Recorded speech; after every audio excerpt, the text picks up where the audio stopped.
What's going on, everyone? Welcome back to the PM Hot Salsa Show. I'm Paul. I'm Marcos. And we put the P in them. In the Hot Salsa Show. Yeah, Marcos, I'm glad to be here, man. It's been a while. Yeah. It seemed like we haven't been here in a while, man. It's been a long, we've taken a couple months off. And I wouldn't say we took a couple months off. We've been we've been busy. Busy. I know, it's been crazy, man. It's been a crazy ride, man. There's so much stuff, man. I have so much to talk about. I don't know about you. Yeah, for real. I mean, we've gone through a lot. I mean, since the last time we met, you and I, we've collaborated and partnered on a lot more things. We've worked together on a lot more things. We've had some ups and downs, and here we are, middle of the summer in July. I know we actually get a chance to actually sit down and just like enjoy it and actually have a conversation, man. Wow. Yeah, for real. It's been crazy, man. But I there's a lot to talk about, and I really want to kind of circle back and focus on the man, Paul, for this episode. I think that since I've had the opportunity to work with you, we started the PM Grill. We've already done a couple events with that. We've worked together on a couple different things, and we've even butted heads a couple times, but with strong outcomes afterwards. And I think we've become stronger from it. And so that's kind of really wanted me to come back and get to know Paul on a personal level. I know we've talked about you before, but I don't think we went deep enough. No, we went very shallow, man. It's like it been actually, we just started out, and I'm one of those people. Like I'm very reserved. Like I'm a person that you're not going to hear too much about me because I don't really talk about me that much. Right. But we're gonna do that today. I guess I'm ready. Let's do it. Let's do it, man. Let's do it, man. Look, I'm about to open. Look, all gloves are coming off. All gloves coming off. Let's do this. All gloves are coming off. I've always been intrigued because I just recently, I think since one of the last times, I think earlier this year, I was in Philly and I love the place. And, I've talked to you about Philly on and off camera. And I really want to kind of go back, because I enjoyed myself there. I didn't see all of Philly by any means, but I did enjoy myself there. But I want to go back to Paul and where you started in your life and what it was like to grow up in the 80s and the 90s back in Philly. What was that like, man? Marcos, I thought you were going to ask me about Philly. I thought you were going to ask me, like, what's the best cheesesteak? You starting to get a little, like, digging a little deep here real quick. Well, we talked about the cheesesteaks, and I took some of your recommendations, and I ended up at, was it Ishkabibbles or something? That wasn't one of his recommendations. I don't know what you're talking about. That wasn't his recommendation, just to be clear. But that's where I ended up. You recommended a couple spots. Would you? It was up in North Philly. There was a spot you recommended. Yeah, in Mount Airy. That's D'Alessandro's. In Southwest Philly, where I'm from, it's Gold Star Pizza. So they have one of the best cheesesteaks. A lot of places, but that's where us locals eat. Yeah. But since we're not talking about cheesesteaks, so you asked me, how was it growing up in the 80s and 90s in Philly? Yeah, and I want to start there because I'm going to get to a point to where we're at now.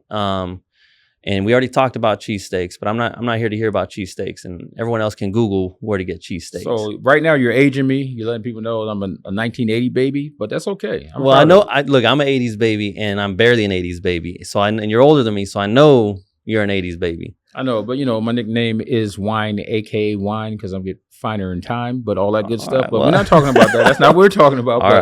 All right. So, growing up in Philly. So I moved to Philly. First of all, we were military. I was a military brat. So my dad was stationed in Willow Grove, Pennsylvania. That's where he was stationed. He was a Marine. That's where you started off? Yeah, that's where I started out the whole Philly journey. Yeah. My dad was stationed in Willow Grove. Mm-hmm. So he used to fly helicopters. He was a pilot. He used to fly 53s. Mm-hmm. So that's how the whole Philly story started, how we got to Philly. I remember... You said it's Rilla Grove? Will of Grove. Will of Grove, and that's in Philadelphia? Yes. Okay. Yep. It's it's outside Philly, but okay. You know what I mean. But so that's how we got to Philly. So I remember turning 4 years old when I moved to Philly. So that's like the time that I made, like when I had a chance to experience the whole Philadelphia time. So it was about 1984. Yeah. So my mom and dad, they were always entrepreneurs and stuff like that. And in which I'll tie this back together, how the whole story unwind in Philly. So, but my Yeah. mom and dad was always entrepreneurs and stuff like that. So, growing up in Philly, I mean, it was a great place. I remember we used to, when we first moved to Philly, like my mom and dad always bought houses. I think they owned like maybe 4 or 5 houses they bought down when they were there. They bought a lot About of like 4 or 5? yeah, my mom and dad was serious. They were the truth. Yeah. So they bought a lot of HUD houses, old storage or historic houses and stuff like that, especially in some of the parts in Philly, and they would fix them up. So we lived on base for a second, but I remember we moving to one of the first rental properties we got. So what we would do, we'll fix it up to a certain extent. And my dad would work on the house when he's off and things like that. So How old were you? I was 4 years old. You were 4? Yeah. And then I remember turning 5 as well. But so we'll actually fix the house up, work on it, and then we'll flip it. We would rent it out or sell it. So I remember one of our first houses that we moved to. I remember my dad was fixing it, we'll go on the weekends. Me and my twin brother used to jump in the car with him. My older brother was there too sometimes. And we would go with him. One time, one of the rental houses, we tried to get in there, and it was people actually living in our rental house, but he hadn't finished fixing the property at the time. So he called the police, and I remember the police telling him, there's nothing he can do about these people that broke in his house and decided to live in there. Yeah. And my dad said, so you guys can't do anything about it? He's like, no. So then my dad was a little crazy. He was a Marine. And he said, what if I go to the store right now, the hardware store right now, and buy an axe and chop the door off the hinges? Yeah. And the police said, well, it's your home. You can do anything you want your home, but you can't throw these people out. So we went to the store, and my dad bought an axe.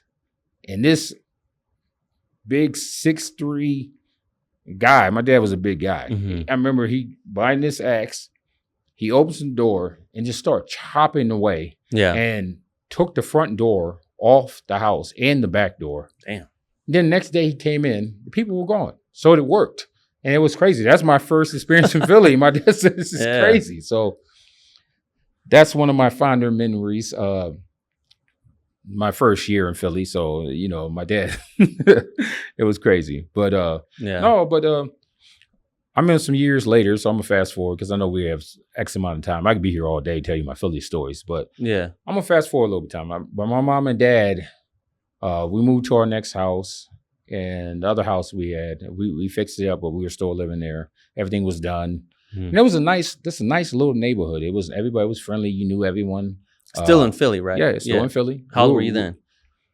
I think I was 7 years old or 8 years old. Okay. I think probably 8 years old. I remember we were in North Philly. We lived in North Philly at the time. Okay. And my mom and dad they just weren't getting along.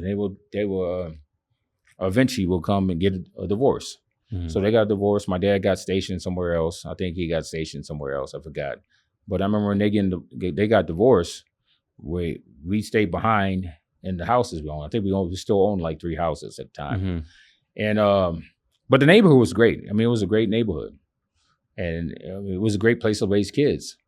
But I think some months later, like all that changed. Like it changed. That's when like in the 80s, late 80s and the 90s, that's when the crack epidemic hit Philly.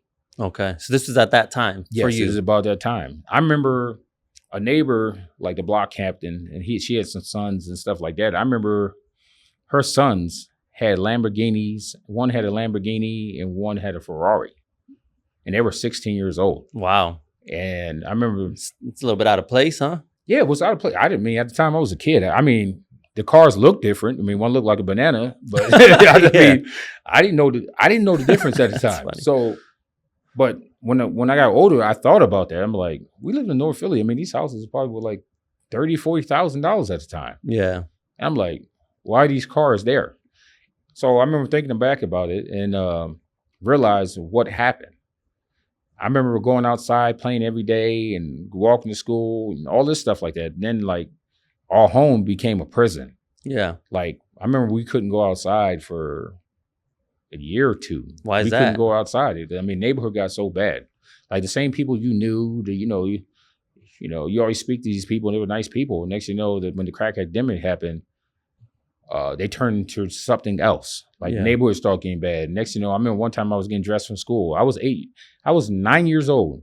I was near the window getting dressed for school because my twin brother and I room was right in the front. Yeah. In the front on we had a 2-story house, so our room was in the front. I remember getting dressed for school. I remember literally just lifting my arms up, about to put a shirt up, hear gunshots, like pop, pop, pop. Mm-hmm. Look through the window. The gunshot came through the window from the top of the window and it went into the ceiling. And I literally it probably was like feet away from me. Mm-hmm. And, it freaked my mom out. So we had to move our room. So my older brother had his own room. We had me and my twin brother had a room. But I remember we had to move into my older brother's room. That's how bad the area. Like you didn't want to live in the front room because you didn't know any bullets, and it wasn't the first time that bullets hit our house. Like they wasn't shooting at us or anything, but a couple guys have a shootout up front. Yeah. And what were they, like gang wars? It wasn't gangs. Philly is not. They don't really have a lot of gangs back then. They didn't have gangs. It's more drug wars and turf wars and stuff like that. Okay. So once the drugs came in the area, money is greed. Like those same people across the street was the block captain of the neighborhood. Those are people that are supposed to control the neighborhood watch and all that stuff, but they are part of the drug industry. Oh, so then it got tainted. Everyone started getting everything involved. started getting tainted. Like, I mean, we couldn't even walk outside. I mean, and couldn't go to the store. We have a corner store. East Coast, you have corner stores. We couldn't even go to corner stores. That's how bad it was. Yeah. People selling drugs everywhere. I mean, you saw the little packages where all the crack came into. They were literally just streets. You seen needles. You seen all kinds of stuff when you walk into school, just walking outside your house. Wow. I mean, it turned to a war zone. Wow. Like, I mean, at the time, I mean, that stuff affected us. I mean, but so my mom, in the same time, in that same area, like, my mom was a teacher by trade, and she made pretty decent money and stuff like that. But that same time, my mom was diagnosed with cancer. Oh wow, I didn't know that. My mom was diagnosed with cancer. So I remember seeing my mom go to work, get up and go to work at 5 o'clock in the morning, throwing up and just barely could walk and get there and go catch a trolley and go to work. And I remember at times, she was working doubles and all that stuff like that. She'll leave when it's dark and come back when it's dark. With cancer? Yes, with cancer. Wow. Like I said, my mom was not supposed to see me turn 18 years old. The doctor told her, basically, love on your kids, enjoy them, because you're not going to see them grow. Wow. Yeah, can't even imagine. Yeah, so I mean, it's just those things that when I was growing up that we had to deal with. But eventually, mom saved enough money and stuff like that, and I remember we moved to Southwest Philly. Mm-hmm. So we moved to Southwest Philly, Philadelphia, and things started getting a little bit better, just a little bit better. We were still struggling. My mom and dad would have their issues and whatever, I didn't know later on my dad that some of the issues I used to blame my mom for and all these different things. I wasn't aware of the other part that my mom used to protect us from. Yeah. I didn't know my dad was sick too, My dad died when I was 13 years old. Really? Yeah. So what, if you don't mind me asking, what did he die from? He died officially of a brain aneurysm. That's when my dad died, but technically he died he had HIV. So that's not what he died of, but it was the brain aneurysm that killed him. But how old were you? I was 13 years old. 13? Yep. And where were you when that happened? Well, I was in Philly at the time. I remember when I went to go visit my dad. Last time I seen my dad alive was 1992. Okay. I remember in the summer I went to go visit my dad. And, I haven't seen him in years. Like, my brother went out there a couple times, but I haven't seen my dad since he was 8 years old. So I haven't seen him for like 4 years. And, I remember to go visit my dad, and he picked me up from the airport. And he's picking us from my brother, and I was sitting there waiting for him to pick us up. And I remember seeing my dad. I remember seeing this other guy. I was like, oh, that's not my dad. He was a big guy just like my dad. And I'm like, oh, that's not him. And I see this man waving at me. And I remember not recognizing my dad. Mm-hmm. Like, he lost so much weight. He was skinny. It was him. Yeah, it was him. And it was, and I couldn't. I was shocked. Like, I didn't know. My dad was my hero. He was like Superman. He was a big dude. Yeah, so, big muscular. Yeah, big muscular. He was a Marine. Like, yeah, big muscular Marine, and then stuff like that. So I didn't recognize him when he picked me up. Yeah. So, so that was the last time I saw my dad. And we had a great time. We had spent out the whole summer there, visit with his family. And I mean, it was a beautiful moment. Like it felt like life was getting back to normal. I mean, being around both parents. But the next year, that's when I found out my mom told me. I think my mom and I got in an argument. And I was like, look, forget that. I'm going to move with my dad. And my mom said, well, I have something to tell you. Oh, no. And I remember being a jerk. And like, well, basically telling me my father was dying. So he didn't pass yet. No, he didn't pass yet. Even my father, like, he wanted to tell us, but he wasn't ready to tell us. Yeah. That's I couldn't imagine even tell your son. Like, were you guys living close to each other at the time? No, my dad was living in California at the time. Oh, he was in Cali, so you were trying to go to Cali. Yeah, so my dad was living in California. He's from Oakland, and my dad he didn't want to tell us, and I know why, and I don't blame him. I don't fault him for that. That's a hard experience to tell your kids. Yeah. Like, I'm not going to be here. I'm not going to see you turn 18 years old. I couldn't imagine having that conversation. But I mean, you definitely should have that conversation. But I mean, you're a father and I'm a father, so I can't even imagine trying to have that conversation with my son, when they look at you like a strong male role model in their life. I mean, they just look at you like you're their hero. So yeah, we're just dad. So it's just one of those things. But where were you when you found out? Were you in Philly? Were you in Cali? Like, I was there. I was in Philly when I found out. But the day my dad passed, I remember I was outside. Like I said, my mom told me my dad, he didn't just die like us. I mean, like all of a sudden, it was like about a 2-week stage. So, okay. I remember talking to him. He didn't remember us talking to him. He was saying the same thing. I haven't talked to you in a while, son. I'm like, you just talked to me yesterday. So I remember my mom told me, like I said, I remember the last conversation I had with my father. And I remember my mom told me my father died. And at the time, like I said, I was a kid. I didn't really know how to process things like that. Right. I didn't. Most kids don't. Yeah, I didn't. I mean, I was a teenager, but I didn't know how to process those things. So I remember playing outside. My mom called me, and this before cell phones. Your mom yelled out the door. Yeah. Oh, Yeah. Like, I mean, she told me, and I remember just having a blank look on my face. Like, it's not that I didn't have emotion. Yeah. But I didn't have emotion. And I remember just looking around there and I merely looked and see if my mom was okay. Just our faith and our belief. We believe, you're in a better place and stuff like that. I mean, that comfort us. Mm-hmm. But I know it's my mom's okay, because they talked every day, probably like for 3 or 4 months. Like, all the issues they had or whatever situation, they pretty much healed all those problems. I mean, they hashed it out at the end. Yeah, like my mom, like she would say to this day, your father was my best friend. Yeah. I mean, they that's love. Yeah, they dated in college and they were married for over 20 years. Wow. So, but I actually saw that happen. And that's a beautiful thing for kids to happen, to see, where their parents actually come together and they get over their differences and they love each other more. So I actually saw at the end, that's what I saw. Yeah. So, but I remember sitting there thinking, because I remember having a conversation with my dad 2 days before, because I think my dad actually physically told me that he was dying probably like a week or two before that he was dying. And I remember, when like I said, when my mom called me inside, and told me, I remember I was listening. I sat there like 15 minutes and this and that. And my mom looked fine and whatever situation, he's not suffering anymore, stuff like that. And I remember going back outside and play. I went back outside and played with my friends. Yeah.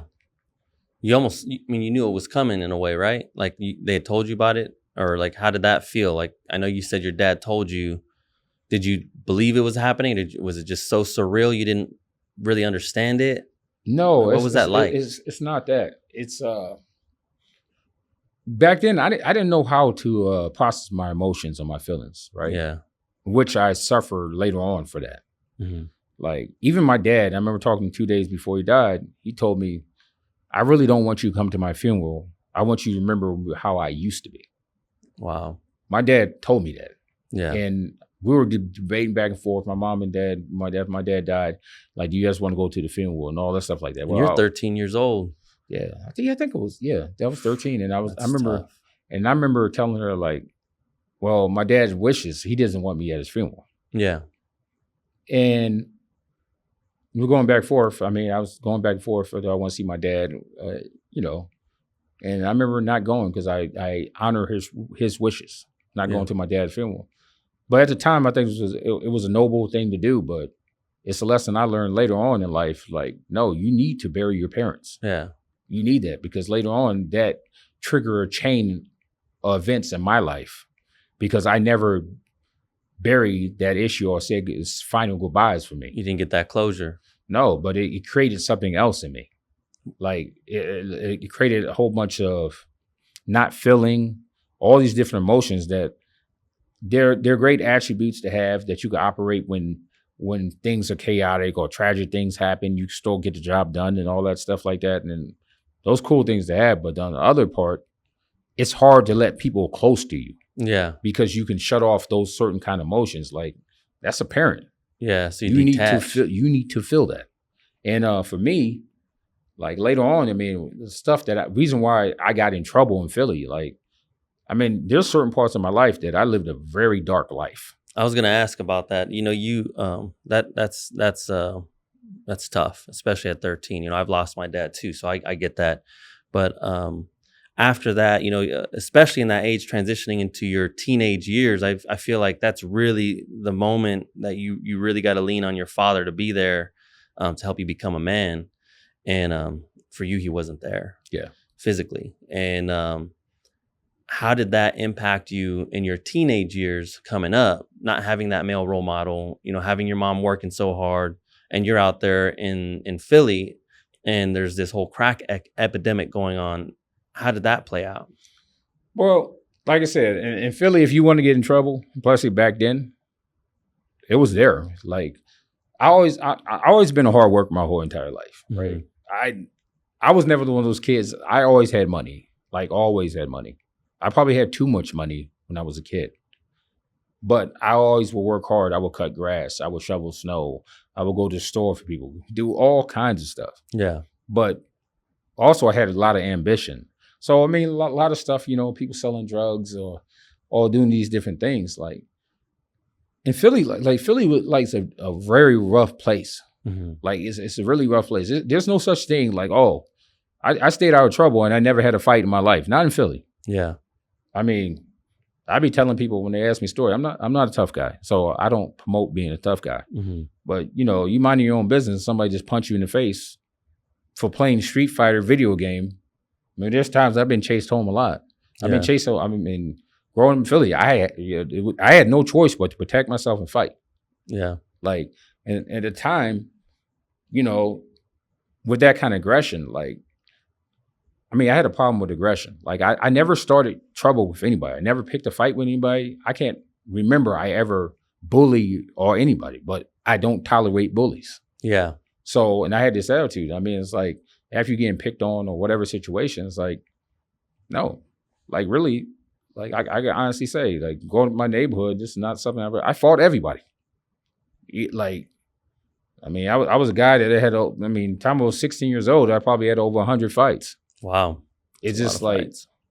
But I had a lot of anger. Like I had a lot of anger. Like even to this day, I avoid conflict, right? I don't like it. Like I don't like the results. I don't need to prove that I can beat another human being up. Like I'm not that kind of person. I don't need those answers. I know how I feel afterwards. Right. Right. And you feel a whole lot worse. You know you got a victory. But no, in Philly, it was crazy. I mean, there's times that, you know, that I did get in trouble. I mean, that we did I mean, I didn't do drugs. I was an athlete. I was a ball player. So I had a lot of discipline. But I also had a lot of male role models that cut me out of trouble. Like who was your male role models? Like my coach, which he was my principal too, man. He looked out for me a lot of times. If he heard from the grapevine that I got in this fight or I was doing this or whatever, he would come look for me and grab me. Yeah. And pick me up and say, "What are you doing, Paul?" I mean, I think I knocked this one kid out one time. And he came and found me. He's like, "Hey, you don't need to go that route." Or You know, he heard one time like, "Hey, I heard you had a gun." Somebody told me you had a gun. I'm like, I wasn't a person that showing off guns or whatever situation. I wasn't that guy. Yeah. But I guess somebody said something or heard from the grapevine. You know, you got rumors everywhere you go. But I remember he sit me down. It's like, hey, no, you're not supposed to do that. Like, and he was till this day, man. Like, he's one of those guys, man. I have to give my flowers to, because I seen him.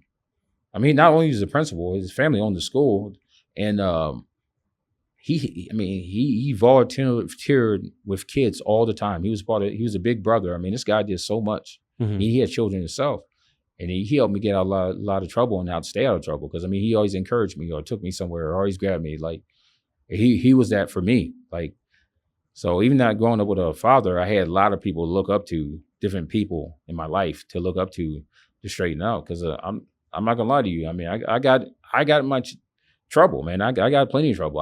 If you name it, I did it. I was that guy. You got in trouble in like from 13 on, or from like what age No, did you start getting in trouble? I start straightening up around like probably when I hit 16.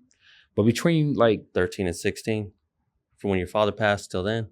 no, I mean you had fights and all that stuff before like 12 and down all the way to 10, but it wasn't as bad. But growing up in the 90s, man, like I said, this before everybody was just shooting people. I mean, you still had to fight and shoot. Yeah. That's how neighborhoods. And I mean, now it's all just about guns. But Yeah. you know, no, I was just lost, man. To tell you the truth, I was a loss. Yeah. But I had all the motivation and ambitions I have now. Yeah. But I didn't know what to do with that at the time. Like, all these different talents I have now, I had them back then. Yeah.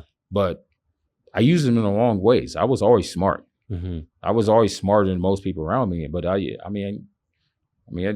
did destructive stuff. Like growing up in the urban community, in the African American community and stuff like that in the 90s, like there's no hope.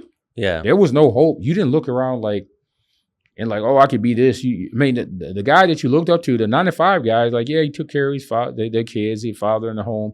I mean, you looked at that, but it was cool. But like, they could, they have a problem paying their bills too. Right. But the drug dealers, the ones that had the Benzes and Lexus, this flashy jewelry and all that stuff like that. Yeah. They were there, and there was opportunity everywhere. Right.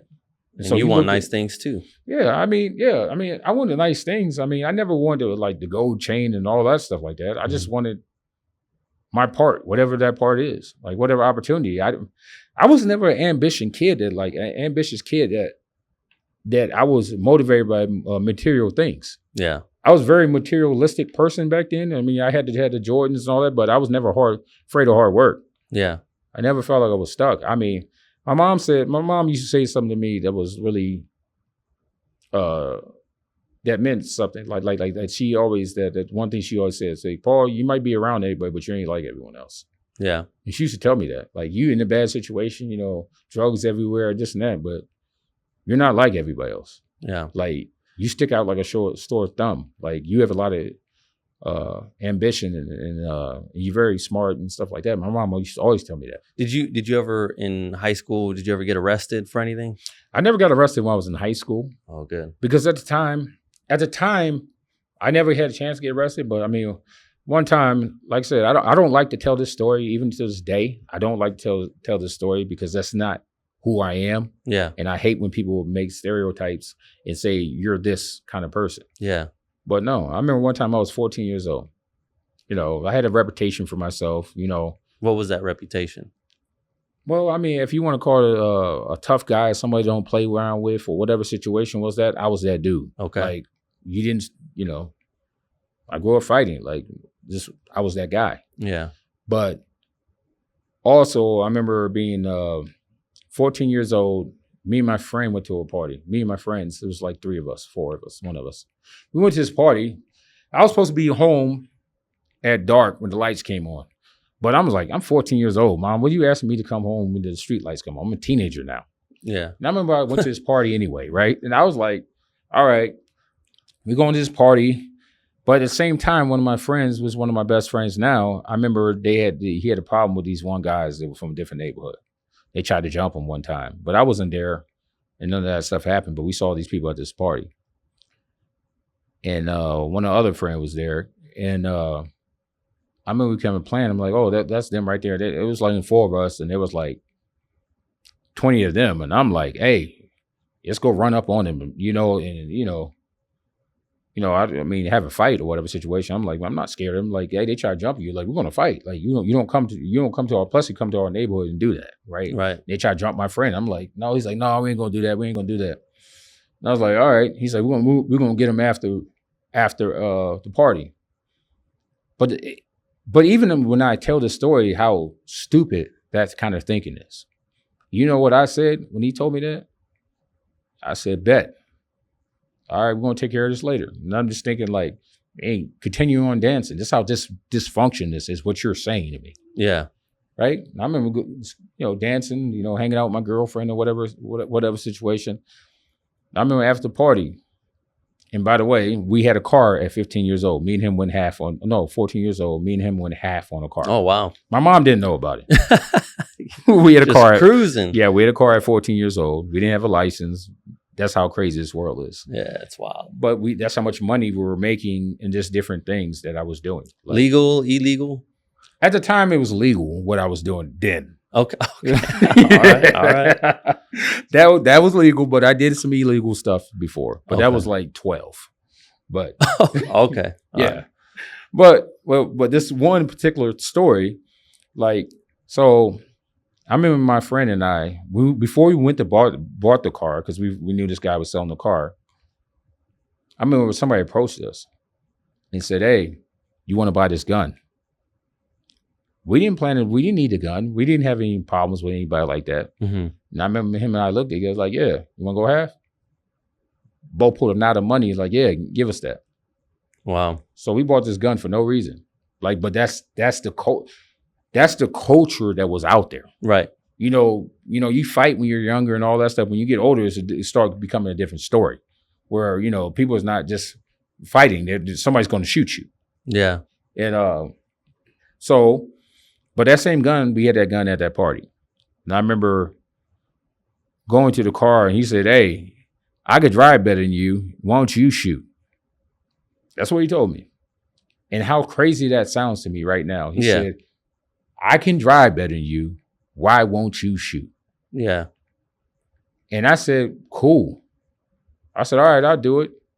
That's all I said. Yeah. I didn't say, no, I'm scared. And I was not afraid. Yeah. At all. By throwing my life away. I was not nervous about throwing my life away. Yeah. That's how much I didn't care. If you don't care about yourself, you're not going to care about anybody else. Yeah. And that's how I didn't throw a value. It doesn't matter how many skills or how smart I was. It didn't matter. If you don't hold yourself in a high regard, you don't care. And you were 14. I was 14 This years was a old. year after your dad passed. Yeah. So I remember us driving about to drive up to these guys, whatever, up to the street. And I was going to fire. But the grace of God, the car stopped. Your car, the one you were in. Yeah. It just cut off. Wow. The battery stopped for no reason. No deep down in my heart, I was not relieved because the car cut off. That's not what I felt. I didn't say, oh, I got out of it and I don't have to do this. No. I was like, oh man, it's stupid. We got to push this car on. Like, that's what I was thinking. Instead of thinking like happy and being happy that I don't have to do this thing that really I don't have to do because no one came to beat me up. Right.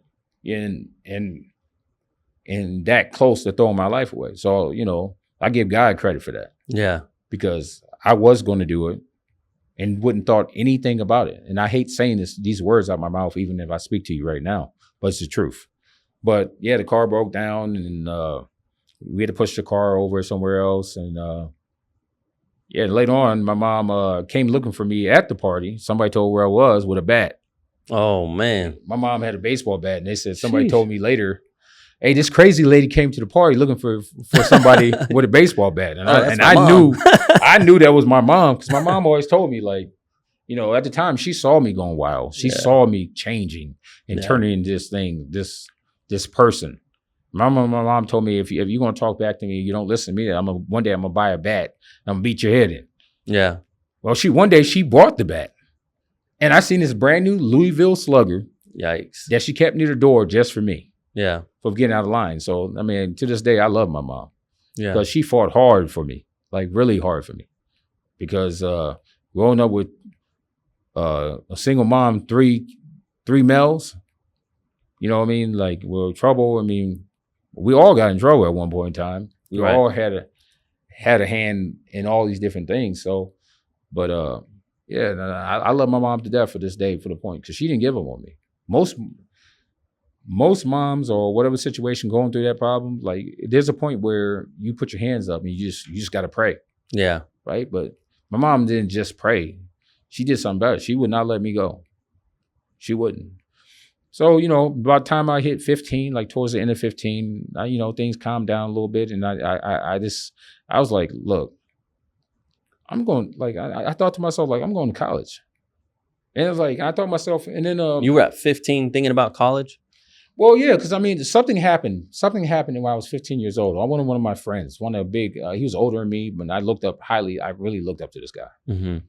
I remember he was selling drugs on the corner, and we're just sitting there, we're talking, and a guy came up to him, big time dope dealer. He selling in his neighborhood, in his turf. They didn't play that. I mean, he came up to him and said something to him. Hey, you can't sell here. Nothing. Guy had his fist balled up. By the way, he has the biggest hands I ever seen in my life. I'm like, I wouldn't want to be hit by that guy either, but Yeah. But I remember he telling him, the guys, like, yo, you can't do this, and ball his fist up to him, which is my friend that I was looking up to. And I'm like, what do you mean? You told me if anybody come near me, you bust their head. Yeah. Like, somebody says this and that, yeah, you know, they disrespect, you take their life. Like, this is what you taught me. Yeah. Like, I wasn't afraid of anybody. Even to this day, it's crazy. You should be afraid of some people. Right. But I was not afraid of anybody. But this guy taught me all this crazy dysfunction stuff. And I'm thinking, like, hey, you're not going to do nothing? Like, this dude says some disrespectful stuff. You going to sit there and take that? Like, he don't have a gun on you or nothing. Like, you're not going to punch him in the face and this and that. But he knew who that guy was. Mm-hmm. He knew who he was. And I'm just thinking, like, wow. I remember looking at him like, and I remember thinking about that whole situation. I said, you lied to me. You lied to me. Yeah. Because you told me if somebody disrespect you, you bust their head.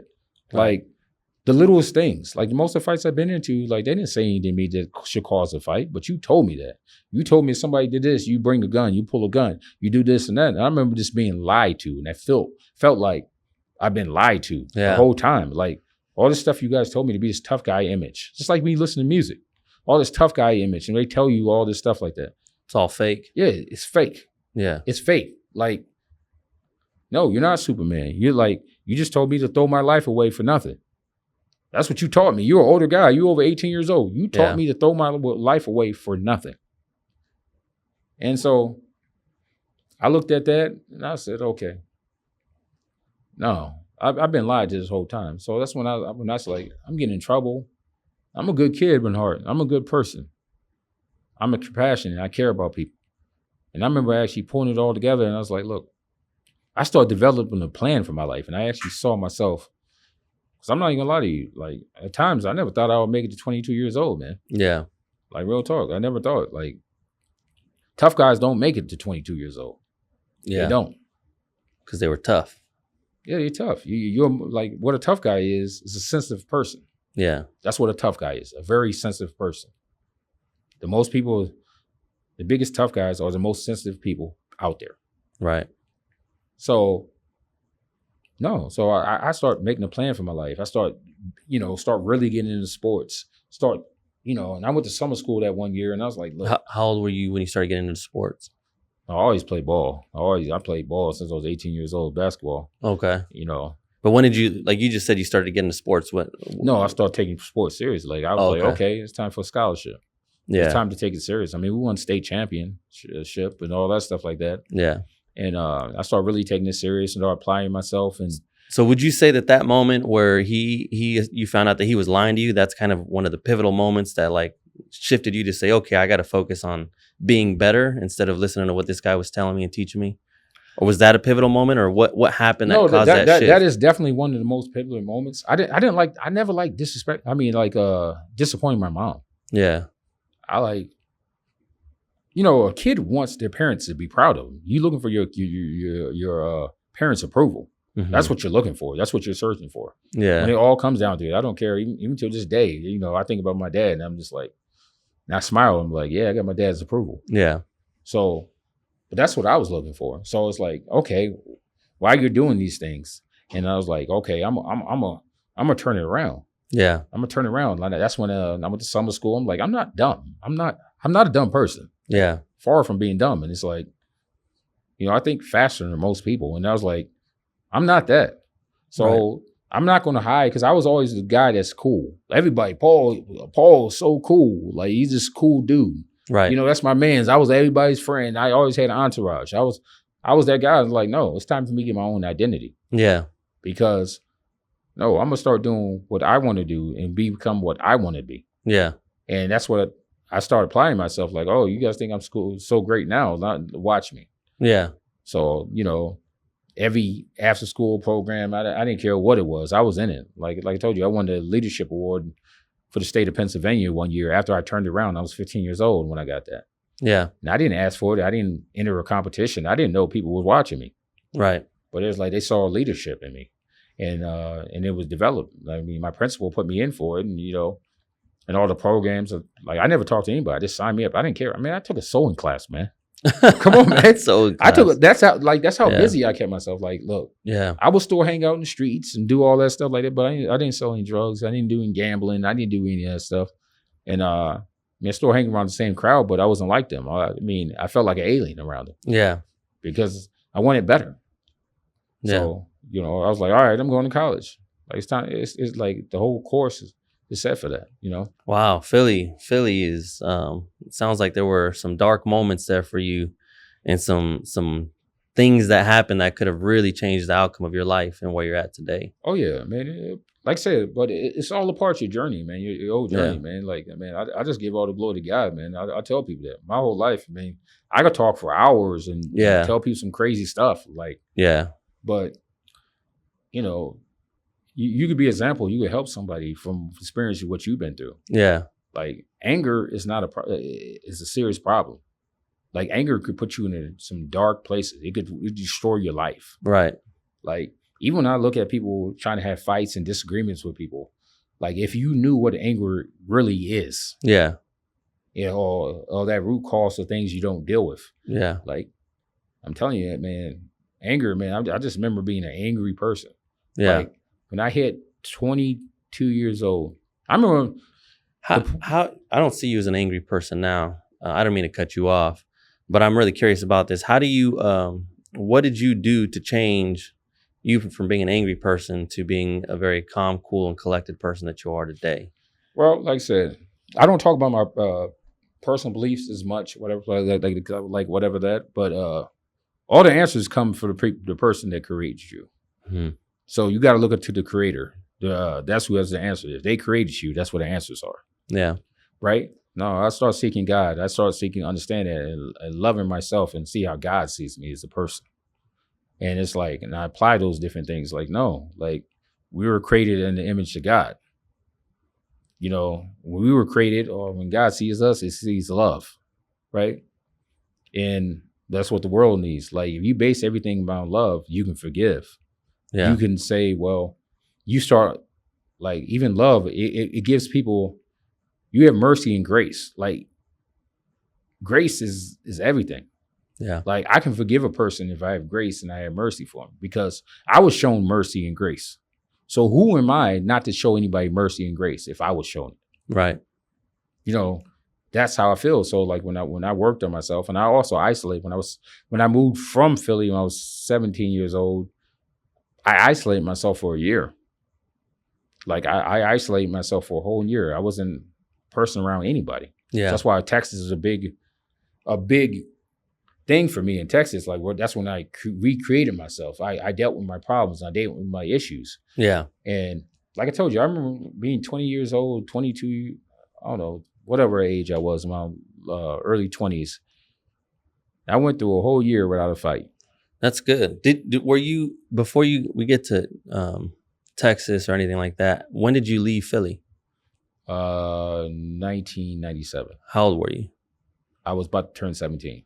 So you pretty much spent your whole childhood in Philly, right? Coming up all the way till you were 17, and then why did you leave? My mom. You graduated. My mom moved me. Oh, No, she moved. I was in 11th grade when I moved to Philly. Okay. She moved us. Got And it. that was devastating for me. I quit basketball after that. Oh man. That was devastating. I mean, it was cold. It was a big shock for me. Like from moving from Philly to Houston. Yeah. Like that was it was crazy for me. Probably a Like whole you didn't different have culture. the internet. You didn't have the internet. So Yeah. everywhere used to have their own culture. Now everybody acts the same, talk the same. Yeah. You know, I'm like, where are you from? You can't tell me where they're from because of Right. the internet. Right. But it was devastating for me. Very at the different time. culture, huh? Oh yeah, but it was one of the best things that I ever had. I love Texas. Yeah. But yeah, it was one of the best things for me. I mean, Yeah. I would not be the man who I am right now if I never moved to Texas. Wow. Well, that's an amazing story of a lot of trials and tribulations coming up, and we didn't even get halfway through some of the things I wanted to talk about. But man, it sounds like you've been through a lot, and we haven't even got to the part of your early adulthood yet, which we're going to get to. But my hat's off to you for overcoming some of those challenges, and I know, is your mom still here? Yeah, my mom's still here. Okay. Yeah. Hats off to your mom for Yeah. being there and raising you and fighting through all that with cancer, working hard, keeping you in line, and she was fighting for her life and yours. Yeah, I mean, yeah, it's crazy, man. Even to now, man, like I'm just thinking about this entrepreneur guy I am. Like I was talking to one of my friends from Philly that I haven't talked to in a long time. And I probably haven't talked to him since I was like 17 years old. And Yeah. I talked to him, I said, man, he's like, man, he bought some sauce and told me about it. And I said, well, wow, whoever thought this kid from Southwest Philly can make hot sauce, been TV over 50 times, national, local news, all these different things. I told him that. I said, who could imagine? Yeah. I'm from 47 from Woodland. Yeah. Like, like, wow, why am like, I mean, there's times I sit back, like, I can't believe I'm here. Yeah. Like, Yeah. and I'm thriving. You Like, are. Yeah. You're doing it, man. You're out here doing it. I mean, I got 4 kids now, man. Like I got 4 kids, 2 boys and 2 girls, and I still pinch myself. I can't believe I'm still like I'm here, man. There's Yeah. times, I mean, we can talk about different stories, but I always want to tell people the positive sides about. I mean, anybody, I could tell you all kinds of dark stories, but that's Yeah. not going to do anything for anybody. But Yeah. but you can relate to what I'm saying because I'm going to give you a little bit of that, a little bit of that, a little bit of that. And we're going to mix it apart. We're going to make Yeah. some gumbo. So That's right. We Yeah, got gumbo. you gotta And make some everyone's gumbo, gumbo is right? different. yeah, exactly. So I'm gonna give you a little bit of everything. Yeah. But I always tell people I'm in the hot sauce business, but really I'm not in the hot sauce business. That's what I tell people. What business are you in? I always like to say we're in the people business first. That's right. Because the reason why I'm in the people business all the time is like everybody that works for Big Red's Hot Sauce. Not just everybody. I'm not gonna say certain names or whatever like that. But these are the same people that people will throw away in society. Yeah. They're the Pauls. Yeah. In society, if you look like, oh, is this person? Like, no. If you give people some positive things Yeah. and light it up and give them hope, Yeah. like hope can change the world. Hope can change the world. Yeah, you give them hope, man. They can see things, man. They can see things, man. You gotta have a little faith in people. Right. I invest in people. I mean, I probably put up with people more than what I should have. Like, Yeah. let them get away with, but I can see. I've seen it. Yeah, yeah, I've definitely seen it. But I can see those things in the people that people can't see in people. Yeah. And when they, you always have some people that don't fulfill their potential. But when you see those people that do fulfill your potential, Yeah. like that's an amazing thing, man. Like it's cool to make a great bottle of hot sauce. It is. Yeah.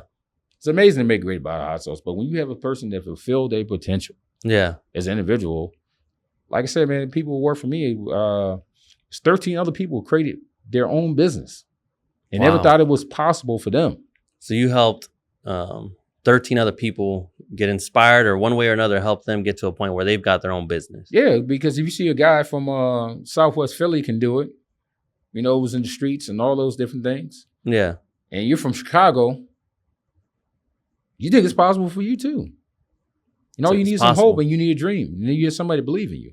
That's Believe right. it or not, you have someone to believe in you and and someone you trust, beautiful things can happen. Yeah. And I've seen, I've the past, couple years I've been working with you, I've seen a lot of beautiful things happen. So I don't even know all the people you've worked with before, but I can attest to that myself. So Yeah. So man, that's what I'm proud of, man. Like that's Yeah. just one of those things, man. But yeah. It's awesome. I'm gonna take a sip of this watermelon water, man. By the way, man, you guys ever had watermelon water? It's awesome, dude. Yeah, watermelon water. Yeah. No, hey, I appreciate you sharing your childhood story with us. I think that's really helpful to kind of help shape and tell the story of Paul, the man he is today. We'll have to catch next time on the next episode of the PM Hot Salsa Show, the adulthood till now and what's happening now with Paul. But yeah, wow. I mean, those are stories that I haven't even heard. I know there's probably more, but we all got stories. But you've definitely been through a few things, man. That's why when people ask me, like, you have to overcome a obstacle in business, right? Yeah. Like in business, and things happen to you, and I'm sorry if business is slow, even if you had to close one of your doors, or something like that, and restart yourself, right? It's not the worst thing to happen, and also you're prepared for it. Because when I tell people that I'm mentally and physically prepared, like that's a word I always say. I chase chickens. Yeah.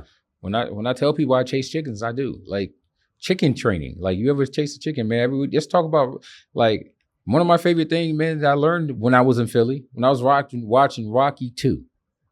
I was watching Rocky 2, right? My favorite thing when I say I chase chickens, right? I remember Mickey was telling Rocky, like, he was watching the fight from Rocky 1 when he lost to Apollo Creed, right? He was saying, well, this guy's fast. He is southpaw and all this stuff. You got to be lightning fast, right? And he told him, like, okay. Rock's like, oh, how am I do that? Then the next scene, he goes to this open yard, and Mickey, his trainer, had a chicken in his hand. He said, you're going to chase this chicken. He's like, Mickey, why do I chase chickens? And Mickey said, well, first thing is because I told you so. And the second thing is because that's what we did in the old school. That's how we got, we used to do chicken training. So you see Rocky chasing this chicken, right? Chasing his chicken all around, right? And he gets tired, leaning against this wall, right? He's out of breath. He's giving up. And like, you can see defeat in his eyes. The next thing you know, you hear Mickey screaming at him, what's wrong with you? Catch that chicken, this and that. And just tell him you can do it, this and all this stuff like that. And Rocky gets up, tries again. He's chasing his chicken all around. You can see him sweating, out of breath and this and that. He catches that chicken. The moment Rocky grabbed that chicken, you can look in his eyes, right? He picks this chicken up, raises it up like he won a national championship, raises his chicken up, start bouncing up and down. Yeah. And that feeling in himself, and I always took that on when I would watch that for the first time I was 9 years old. That same feeling that Rocky felt when he kissed that chicken, when he grabbed that chicken, that's the feeling that you realize you could do anything you like and you could accomplish anything that you put your mind to it. So sometimes you got to learn orthodox how you learn, how you create things. Like my Philly experience and the way I grew up and stuff like that, and the bad things or even the good things, it wasn't traditional learning how to get myself in the business, prepare for business. Yeah. But that unorthodox training, that's why I tell people I chase chickens. Yeah. And happily just have to be Rocky's story, which is from Philly. I mean, just an A+. No, man, that's a great story. I know you've told me that we're out there when we won. When I won a couple trophies, you said that's because you've been chasing chickens, and I actually never heard the full story from you. So I appreciate you sharing that with me and the audience. Yeah. No, man, I really appreciate you sharing all this information with everybody. You've got a lot of stories, a lot of history, a lot of knowledge to share, and I appreciate you allowing us to peel back the man behind the sauce. Hey, look, this only happens every 10 years, Margos. All right, let's take advantage of it. We're not done. This is just the intermission. We got to get to the adulthood and to now and what's happening with Mr. Paul. I do this again, man. I was over here sweating, man. You weren't sweating. Get out of here. It's Phoenix in July. That's why you're sweating. Man, good thing I have this watermelon water. There we go. All right. Well, I appreciate you guys for coming out. Tune in next time to hear about Paul, the man behind the sauce, from adulthood till now and what we got going on. You guys have a good night. Have a good night out there, y'all.